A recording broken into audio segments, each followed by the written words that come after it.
ദൈവികമായ രക്ഷയും കരുണയും നമ്മുടെ പേരിലുണ്ടായിരിക്കട്ടെ. വിശുദ്ധ ഖുർആൻ സൂറത്തുൽ ബഖറ വചനം 264.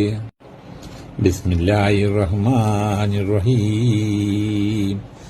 യാ അയ്യുഹല്ലദീന ആമനൂ ലാ തുബ്തിലൂ സദഖാതികും ബിൽമന്നി വല്ലദാ കല്ലദീ യുൻഫികൂ മാലഹും റിയാഹുന്നാസ്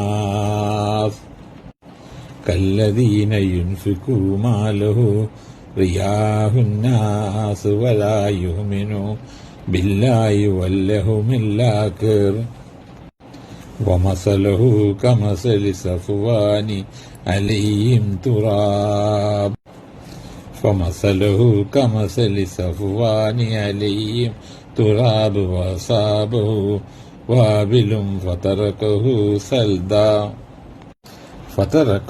سلدا لا يقدرون على شيء مما كسبوا والله لا يهدي القوم الكافرين. സത്യവിശ്വാസികളെ, കൊടുത്തത് എടുത്തു പറഞ്ഞുകൊണ്ടും ശല്യമുണ്ടാക്കിക്കൊണ്ടും നിങ്ങൾ നിങ്ങളുടെ ദാനധർമ്മങ്ങളെ നിഷ്ഫലമാക്കി കളയരുത്.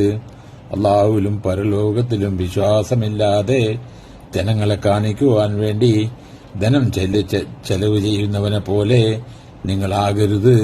അവനെ ഉപമിക്കാവുന്നത് മുകളിൽ അല്പം മണ്ണ് മാത്രമുള്ള മിനുസമുള്ള ഒരു പാറയോടാകുന്നു. ആ പാറമേൽ ഒരു കനത്ത മഴ പതിച്ചു. ആ മഴ അതിനെ ഒരു മൊട്ടപ്പാറയാക്കി മാറ്റിക്കളഞ്ഞു. അവർ അധ്വാനിച്ചതിന്റെ യാതൊരു ഫലവും കരസ്ഥമാക്കാൻ അവർക്ക് കഴിയില്ല. അള്ളാഹു സത്യനിഷേധികളായ ജനതയെ നേർവഴിയാക്കുകയില്ല.